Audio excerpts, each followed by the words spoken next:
La légende de Gbéanzin, le lion du Dahomey. Il était une fois, dans le royaume prospère du Dahomey, situé sur les côtes de l'Afrique de l'Ouest, un royaume puissant et riche, dirigé par des rois courageux et visionnaires. Parmi ces rois, Gbéanzin, surnommé le lion du Dahomey, se démarqua par son courage, sa sagesse et son indéfectible détermination à protéger son peuple et son royaume contre les envahisseurs étrangers.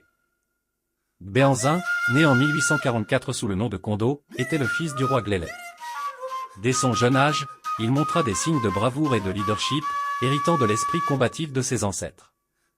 En 1889, après la mort de son père, Kondo monta sur le trône et prit le nom de Gbéanzin, qui signifie « l'œuf du monde » ou la racine de toute chose. Gbéanzin était un roi respecté et redouté.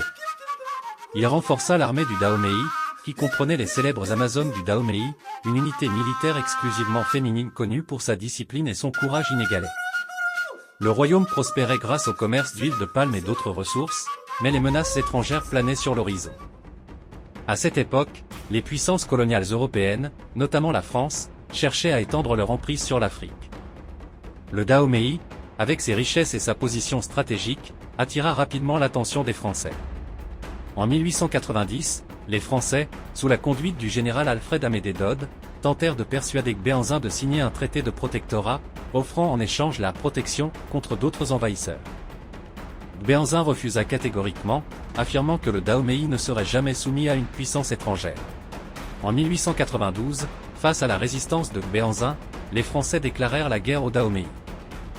Gbéanzin, fidèle à son surnom de lion du Dahomey, mena personnellement son armée sur le champ de bataille. Les Amazones du Dahomey, dirigées par des généraux tels que Nanisca et Sedong Ngbe, combattirent avec une bravoure et une férocité remarquables, infligeant de lourdes pertes aux troupes françaises. Cependant, malgré leur vaillance, les forces dahoméennes étaient confrontées à des armes modernes et à une technologie militaire supérieure. Les Français, déterminés à annexer le Dahomey, reçurent des renforts constants et utilisèrent des tactiques de guerre avancées pour submerger les défenseurs dahoméens. Après plusieurs mois de combats intenses, Gbéanzin réalisa que continuer la guerre entraînerait des pertes dévastatrices pour son peuple. En 1894, avec le cœur lourd, il prit la décision difficile de se rendre aux Français pour épargner davantage de souffrance à son royaume. Gbéanzin fut capturé et exilé en Martinique, puis en Algérie, où il passa le reste de ses jours. Malgré son exil, Gbéanzin resta un symbole de résistance et de fierté pour le peuple dahoméen. Son courage, sa détermination et son amour pour son peuple continuèrent d'inspirer les générations futures. Il est commémoré dans les chants, les danses et les récits du Dahomey, maintenant le Bénin, comme un héros national qui a tout sacrifié pour la liberté de son royaume. La légende de Gbéanzin, le lion du Dahomey, est une histoire de bravoure, de sacrifice et de résilience. Elle nous rappelle l'importance de défendre nos valeurs et notre liberté, même face à des forces apparemment insurmontables. Gbéanzin est plus qu'un roi, il est un symbole éternel de la lutte pour l'indépendance et la dignité humaine.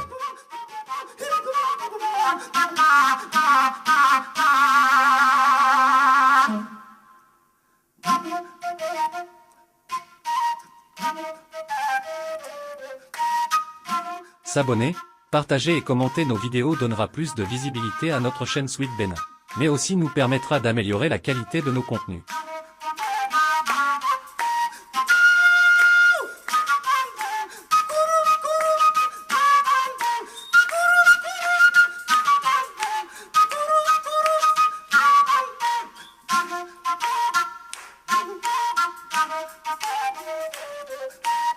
Thank you.